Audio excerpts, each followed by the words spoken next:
بسم اللہ الرحمن الرحیم۔ السلام علیکم اسٹوڈنٹس، آپ لوگوں کا اصرار تھا کہ سر ہمیں جو شارٹ کوسچنز ہیں وہ بتا دیے جاتے ہیں لیکن ان کے جواب نہیں ملتے، تو میں نے آپ لوگوں کے لیے جواب دیکھے اور تمام تر سوالات جو شارٹ کوسچنز ہیں آپ لوگوں کے اسلامیات کے، ان کے جواب بھی اس میں آپ لوگوں کے ساتھ شیئر کر دوں گا سوالوں کے ساتھ ساتھ، اور دوبارہ سے لانگ کوسچنز اور احادیث کے نمبر اور آیات وغیرہ وہ جو ہے اسی میں ریپیٹ کر دوں گا انشاءاللہ تعالی۔ سب سے پہلا سوال میں نے آپ لوگوں کو موسٹ امپورٹنٹ دیا تھا، دین کی تعلیم سیکھنے کے حوالے سے حدیث میں کیا مثال دی گئی؟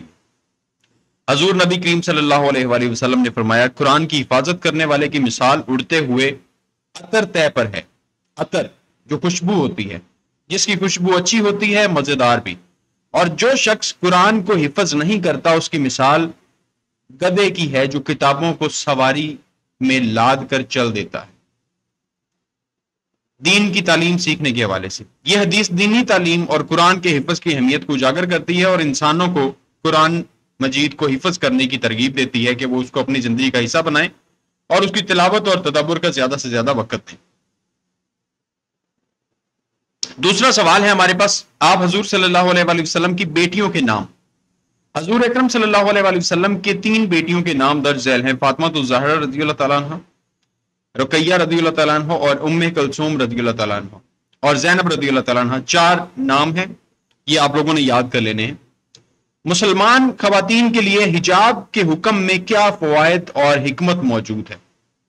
فوائد اور حکمت، مسلمان خواتین کو جو حجاب کا حکم دیا گیا اس میں فائدہ کیا ہے اور حکمت کیا ہے؟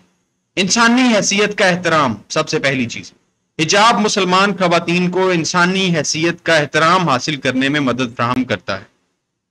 دوسرا پوائنٹ، اجتماعی امن، حجاب ان کو اجتماعی امن فراہم کرتا ہے جو دوسرے لوگوں کی نظروں سے محفوظ رہتے ہیں۔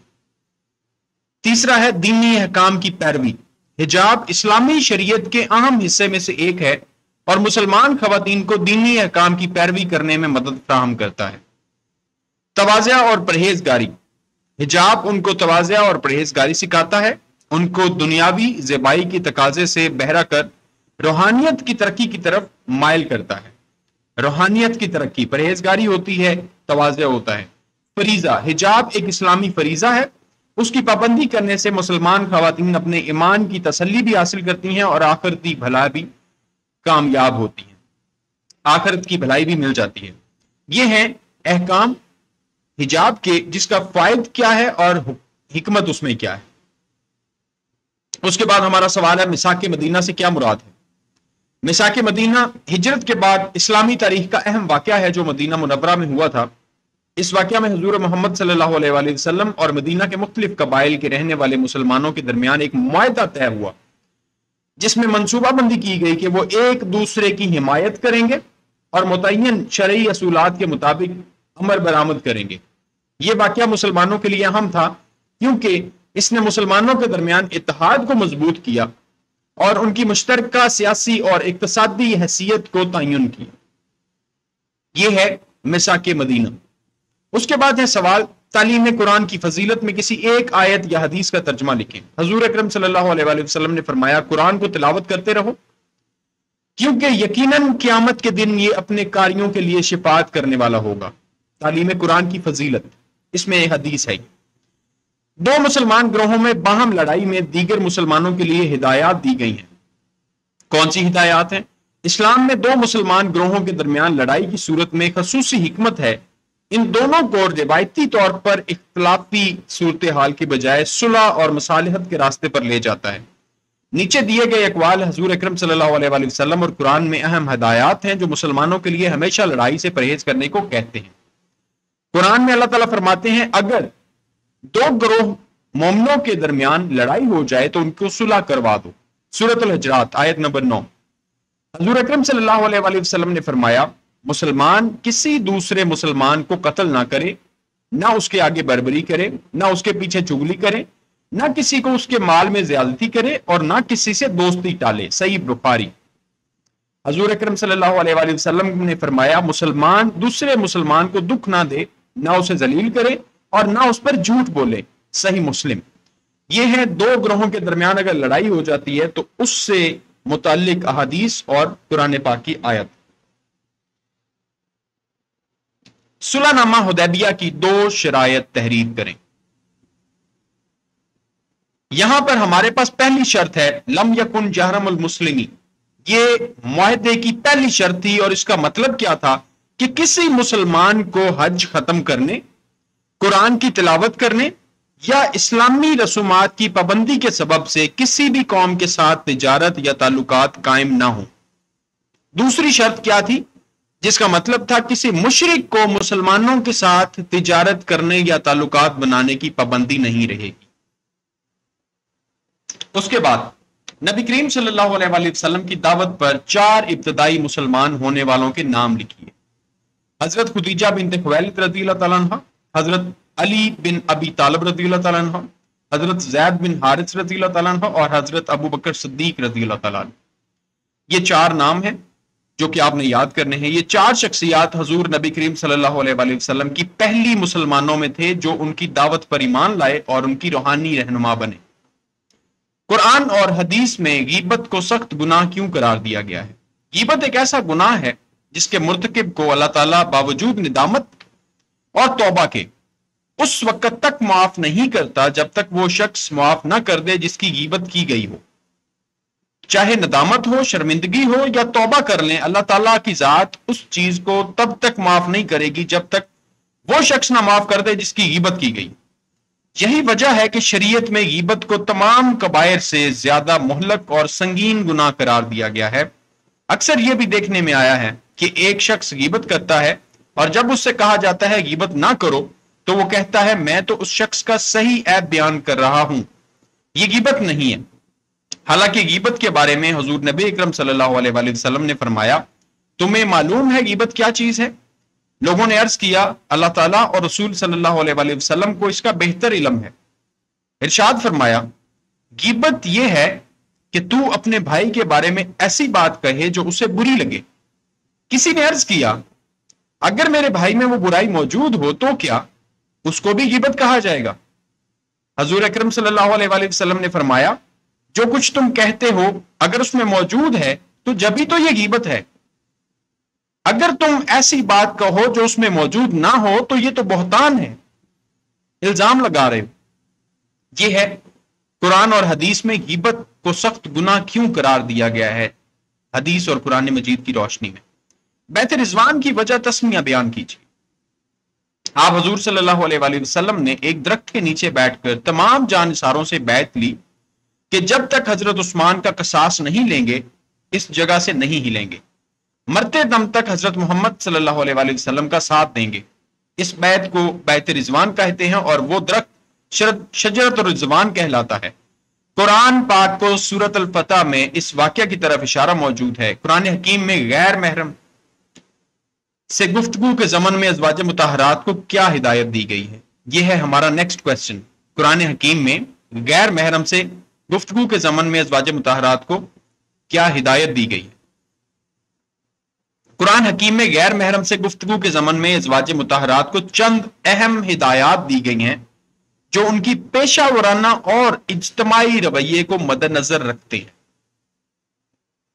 پردہ، قرآن میں حضور اکرم صلی اللہ علیہ وآلہ وسلم کی ازواج کو پردہ کی پابند کرنے کی تعلیم دی گئی ہے۔ اس کے تحت ان کو غیر محرم اشخاص سے چہرہ، بدن اور زیبائی کو مخفی رکھنے کی ہدایت ہے۔ سورۃ الاحزاب۔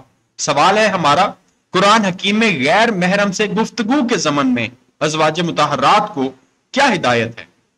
یہ قرآن پاک کی آیت ہے۔ قرآن میں حضور نبی اکرم صلی اللہ علیہ وآلہ وسلم کی ازواج کو پردے کی پابند کرنے کی تعلیم دی گئی ہے۔ اس کے تحت ان کو غیر محرم اشخاص سے چہرہ، بدن اور زیبائی کو مخفی رکھنے کی، ڈھانپ کر رکھنے کی ہدایت ہے۔ سورۃ الاحزاب آیت نمبر 59۔ نیکسٹ ہمارا کوسچن ہے رسول اکرم صلی اللہ علیہ وآلہ وسلم کی اولاد کے بارے میں آپ کیا جانتے ہیں؟ حضور اکرم صلی اللہ علیہ وسلم کے 3 بیٹے ہیں، قاسم بن محمد صلی اللہ علیہ وآلہ وسلم، ابراہیم ابن محمد، عبداللہ بن محمد صلی اللہ علیہ وآلہ وسلم، اور 4 بیٹیاں ہیں، فاطمہ الزہرا رضی اللہ تعالیٰ عنہ، ام کلثوم بنت محمد، رقیہ بنت محمد اور زینب بنت محمد صلی اللہ علیہ وآلہ وسلم۔ حدیث کی روشنی میں فہم دین کی کیا فضیلت بیان کی گئی؟ ارشاد ربانی ہے اللہ کے نزدیک دین صرف اسلام ہے۔ فہم دین کی فضیلت، فہم دین کا تمام دار و مدار قرآن اور حدیث پر ہے۔ اور ہر مسلمان مرد عورت کی یہ ذمہ داری ہے کہ وہ اگر رسوخ فی العلم حاصل نہیں کر سکتے تو کم از کم اتنا فہم دین ضرور حاصل کریں جس سے دین اسلام کے بنیادی عقائد، عبادات اور مسائل سے واقف ہو جائیں۔ سیرت نبی صلی اللہ علیہ وآلہ وسلم پر کسی ایک کتاب اور اس کے مصنف کا نام بیان کریں۔ میں نے 2 کتابیں آپ کے سامنے پیش کی ہیں، آخری پیغمبر صلی اللہ علیہ وآلہ وسلم، یہ کتاب کا نام ہے، مصنف کا نام ہے محمد جمیل اختر، اور دوسری کتاب ہے 40 خصوصیات محمد صلی اللہ علیہ وآلہ وسلم، مصنف کا نام ہے محمد عظیم حاصل پوری۔ نیکسٹ ہمارا کوشچن ہے، ہجرت کے لفظی اور اصطلاحی معنی بیان کیجیے۔ ہجرت کے معنی ایک جگہ سے دوسری جگہ کوچ کر جانا ہے، ایک جگہ سے دوسری جگہ شفٹ ہو جانا، یعنی ایک جگہ یا مقام کو چھوڑ کر کسی دوسری جگہ منتقل ہو جانا ہجرت کہلاتا ہے۔ اور اسلام میں ہجرت کے معنی کی ہے کہ مسلمان جہاں محکوم اور ظالم مظلوم ہوں، محکوم جو حاکم ہیں اور مظلوم ہوں، وہاں سے منتقل ہو کر کسی ایسی جگہ چلے جائیں جہاں انہیں مذہبی آزادی ہو۔ پاکستان کیوں بنا تھا؟ ہم نے برے صغیر ہند سے ہجرت کی، لوگ جو مہاجر تھے وہاں سے آئے یہاں پہ، کیوں؟ وہاں پہ مسلمانوں کے لیے مسائل تھے، مذہبی آزادی نہیں تھی، اور سب سے بڑا ہمارا مین مسئلہ بھی یہ تھا کہ ہمیں مذہبی آزادی چاہیے، ہم اپنے مذہب اسلام کے تحت زندگی گزار سکیں۔ تہذیب اور تمدن میں کیا فرق ہے؟ تہذیب کا تعلق نظریات سے ہوتا ہے اور تمدن کا اعمال سے۔ تمدن اصل میں کسی خاص تہذیب کی عملی صورت کا نام ہے، یعنی کہ کوئی ایک تہذیب ہے اور اس پر جو عمل کیا جا رہا ہے اس کو تمدن کہتے ہیں۔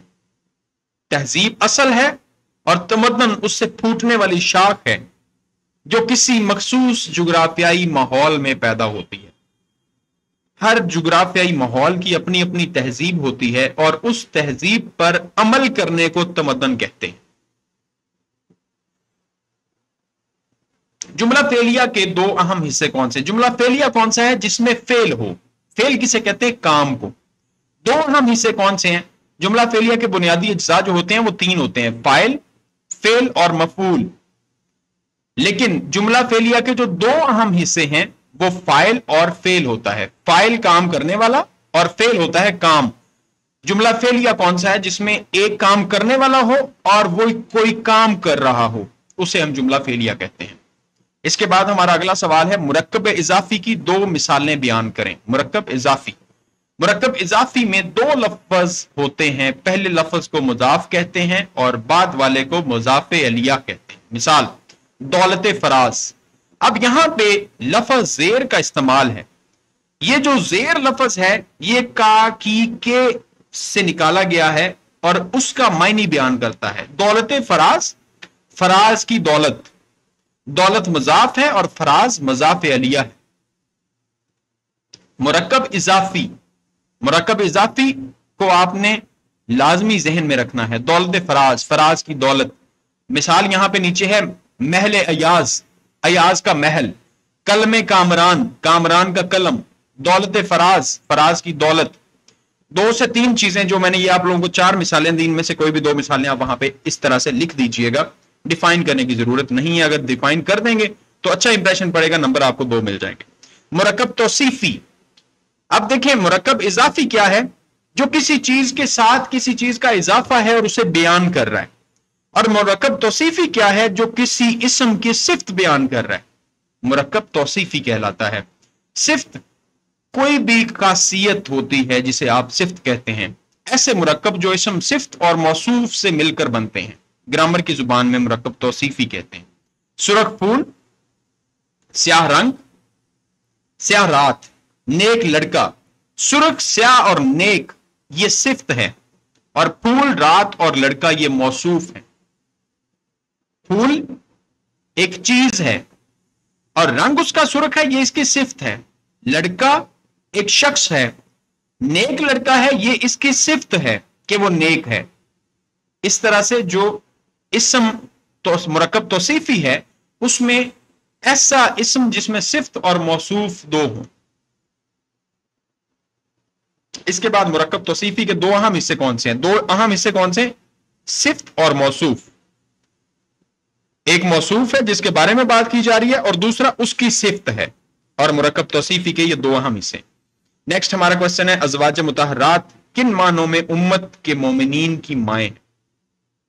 ازواج مطہرات کن معنوں میں امت کے مومنین کی مائیں ہیں؟ قرآن پاک کا فرمان ہے نبی کا مومنوں پر ان کی جانوں سے زیادہ حق ہے، اور آپ صلی اللہ علیہ وآلہ وسلم کی بیویاں ان کی مائیں ہیں، اور اللہ کے حکم میں مسلمانوں اور ہجرت کرنے والوں سے زیادہ آپس کے رشتہ داروں کا ایک دوسرے پر حق ہے، سوائے اس کے کہ تم اپنے دوستوں کے ساتھ احسان کرو، یہ کتاب کا لکھا ہے۔ سورۃ الاحزاب۔ اگلا سوال ہے عورت کو زینت چھپانے کے حوالے سے کسی قرآنی آیت کا خلاصہ دیں۔ قرآن کریم کے متعدد مقامات پر اس بات کے واضح اشارات موجود ہیں کہ عورت کا چہرہ، دونوں ہاتھ مقام سطر ہیں، اور ننگے منہ اس کا گلی بازار میں نکلنا جائز نہیں ہے۔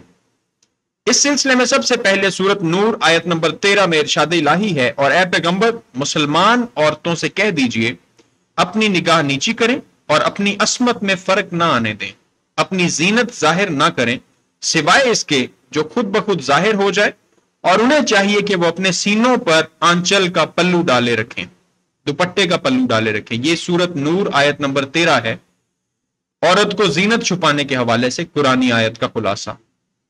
اس سے اگلا سوال ہے ختم نبوت کے بارے میں ایک آیت یا اس کا ترجمہ۔ ترجمہ ہے 2 آیات کا۔ آج میں پورا کر چکا تمہارے لیے دین، اور پورا کیا تم پر میں نے احسان اپنا، اور پسند کیا میں نے تمہارے واسطے اسلام کو دین۔ یہ ہے قرآن پاک کی آیت۔ اور دوسری آیت ہے اے ایمان والو ایمان لاؤ اللہ پر اور اس کے رسول محمد صلی اللہ علیہ وآلہ وسلم پر، اور اس کتاب پر جس کو اپنے رسول پر نازل فرمایا، اور ان کتابوں پر جو ان سے پہلے نازل کی گئیں۔ ان دونوں میں سے کوئی ایک آیت آپ نے کوٹ کر دینی ہے۔ اس سے اگلا سوال ہے صلح نامہ حدیبیہ کی 2 شرائط تحریر کریں۔ صلح نامہ حدیبیہ کی شرائط: مسلمان اس سال واپس چلے جائیں، اگلے سال آئیں، اور صرف 3 دن قیام کر کے چلے جائیں، یہ ہے پہلی شرط۔ دوسری شرط ہتھیار لگا کر نہ آئیں، صرف تلواریں ساتھ لائیں، وہ بھی نیام میں، اور نیام بھی تھیلے میں ہو، یہ دوسری شرط تھی۔ تیسری شرط اگر کوئی شخص مکہ سے مدینہ جائے گا تو اسے واپس کر دیا جائے گا، لیکن اگر کوئی مسلمان مکہ آ جائے تو واپس نہیں کیا جائے گا۔ چوتھی شرط ہے قبائل عرب کو اختیار ہوگا کہ فریقین میں سے جس کے ساتھ چاہیں معاہدے میں شریک ہو جائیں۔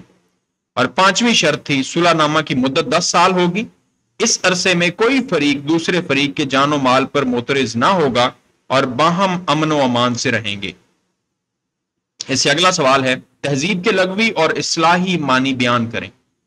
تہذیب کے لغوی معنی ہے کانٹ چھانٹ کرنا، پاک صاف کرنا، سنوارنا اور اصلاح کرنا، آراستہ پیراستہ کرنا، شائستہ بنانا، عیوب کو دور کرنا، عیبوں کو دور کر دینا۔ اور اصلاح میں تہذیب سے مراد ہے خاص ذہنی ساخت جس سے افراد اور ملت کے سیرت اور کردار کی تشکیل ہوتی ہے۔ اصلاحی معنی تہذیب کے کیا ہیں؟ ایسی ذہنی ساخت جس سے کسی فرد یا کسی ملت کی جو سیرت اور کردار ہے اس کو تشکیل دیا جائے، اس کو اچھا بنایا جائے، اس کو پاک صاف کیا جائے، اس کو سنوارا جائے، اس کی اصلاح کی جائے۔ یہ ہے تہذیب کے لغوی اور اصلاحی معنی۔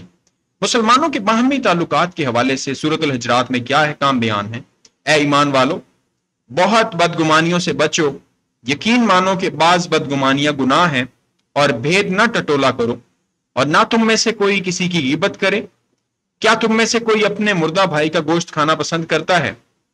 تم کو اس سے گھن آئے گی، اور اللہ سے ڈرتے رہو، بے شک اللہ توبہ قبول کرنے والا مہربان ہے۔ یہ قرآن پاک کی آیت ہے سورۃ الحجرات کی۔ اس کے بعد ہمارا سوال ہے ختم نبوت کے بارے میں 2 حدیث لکھیے۔ اب نبوت اور رسالت کا انقطاع عمل میں آ چکا ہے، لہٰذا میرے بعد نہ کوئی رسول آئے گا اور نہ کوئی نبی آئے گا۔ یہ ترمذی بک ہے احادیث کی، اس سے لی گئی ہے۔ اور دوسری حدیث ہے ترمذی شریف کی ہی، میری امت میں 30 اشخاص کذاب ہوں گے، ان میں سے ہر ایک کذاب کو گمان ہوگا کہ وہ نبی ہے، حالانکہ میں خاتم النبیین ہوں اور میرے بعد کوئی نبی نہیں آئے گا۔ 2 حدیث میں نے آپ کے سامنے پیش کی ہیں جو آپ اپنے پیپر میں لکھ سکتے ہیں۔ اس کے بعد سوال ہے نیت کے مطابق اجر کے حوالے سے حدیث میں کیا مثال دی گئی ہے؟ نیت کے مطابق اجر جو نیت کی ہے اس کے مطابق کیا کیسے اجر ہوتا ہے. اعمال کا دار و مدار نیتوں پر ہے اور ہر شخص کے لیے وہی کچھ ہے جس کی اس نے نیت کی. بس جس کی ہجرت اللہ اور اس کے رسول صلی اللہ علیہ وآلہ وسلم کی طرف ہو تو اس کی ہجرت اللہ اور اس کے رسول صلی اللہ علیہ وآلہ وسلم کی طرف ہوگی. اور جس کی ہجرت دنیا کی طرف ہو, اسے حاصل کرنا مقصود ہو, یا کسی عورت کی طرف کہ اس سے نکاح کرنا چاہے, تو وہ جس کی طرف ہجرت کرے گا اس کی ہجرت اسی طرف شمار ہوگی. یہ صحیح بخاری کی حدیث شریف ہے جو آپ لوگ دیکھ سکتے ہیں. اس کے بعد میثاق مدینہ کی 2 شرائط تحریر کریں. تمام مسلمان اپنے آپ کو رضاکار سمجھیں گے, مسلمان آپس میں امن اور اتحاد قائم رکھیں گے جو اسلام کی بنیاد ہے. اگر ان میں کوئی اختلاف ہو تو آپ حضور صلی اللہ علیہ وآلہ وسلم کے فیصلے کو تسلیم کریں گے. اگلا سوال ہے ہمارا, مواخات مدینہ سے کیا مراد ہے؟ حضور اکرم صلی اللہ علیہ وآلہ وسلم کی ہجرت مدینہ کے بعد انصار اور مہاجرین کے درمیان اخوت کا رشتہ قائم کرنے کو مواخات کہتے ہیں. یہ تھے ہمارے امپورٹنٹ شارٹ کوسچنز جن کے میں نے جواب بھی آپ کو شیئر کیے. سب سٹوڈنٹس کو کل آپ لوگوں کا پیپر ہے, اللہ تعالیٰ آپ سب کے لیے آسانیاں پیدا فرمائے, اللہ تعالیٰ آپ سب کو کامیاب کرے. آیات کا ترجمہ میں پہلے بتا چکا ہوں. سورۃ البقرہ آیت نمبر 1 سے 5, آیت نمبر 285, سورۃ احزاب آیت نمبر 6, 21, 40, 56, 57, سورۃ فتح آیت نمبر 29, سورۃ الصف آیت نمبر 1, 2, 3, سورۃ الحجرات 2, 3, 6, 7, 8, 10, 11, 12, 13, 151, سورۃ انعام 152, سورۃ الفرقان 63, 64, 68 اور 75. انتہائی اہم احادیث ہیں 1, 2, 3, 4, 6, 7, 10, 11, 14, 16, 19, 20, 23. کسی دو پر نوٹ لکھیں. صلح نامہ حدیبیہ, سیرت نبوی صلی اللہ علیہ وآلہ وسلم کی عصری اہمیت, فتح مکہ, خطبہ حجۃ الوداع. درج ذیل میں سے کسی ایک پر نوٹ لکھیں. اسلامی تہذیب کے معاشرتی اور سماجی, اسلامی تحریک, بنیادی انسانی حقوق, اسلامی اور مغربی تہذیب کے خصائص کا موازنہ اور مغربی تہذیب کی خصوصیات. یہ تھے آپ لوگوں کے شارٹ کوسچنز, لانگ کوسچنز, احادیث, آیات, سب کچھ میں نے آپ لوگوں کے ساتھ شیئر کر دیا اسلامیت لازمی کا. باقی جو آپ لوگوں کے پیپر ہوں گے اور آگے پارٹ 2 کے پیپر ہوں گے انشاءاللہ تعالی, اس میں دیکھیں گے باقی سارے سبجیکٹس کو اور کور کرنے کی کوشش کریں گے. اور جو پارٹ 2 والے اسٹوڈنٹس ہیں ان کے لیے میں نے کچھ امپورٹنٹ ایسے پچھلے سالوں کے جو تھے وہ میں نے لکھے ہیں, نوٹس بنائے ہیں, اور پراپر نوٹس پرچیز کرنے کے لیے موسٹ ویلکم, آپ لے سکتے ہیں. اور جو ایسے ہیں جو امپورٹنٹ ہیں وہ آپ لوگوں کو ہم سے مل جائیں گے. ویسے میں 25-30 ایسے ہیں جن پہ ویڈیوز ریکارڈ کر کے میں لگا دوں گا جو آپ لوگ دیکھ سکتے ہیں.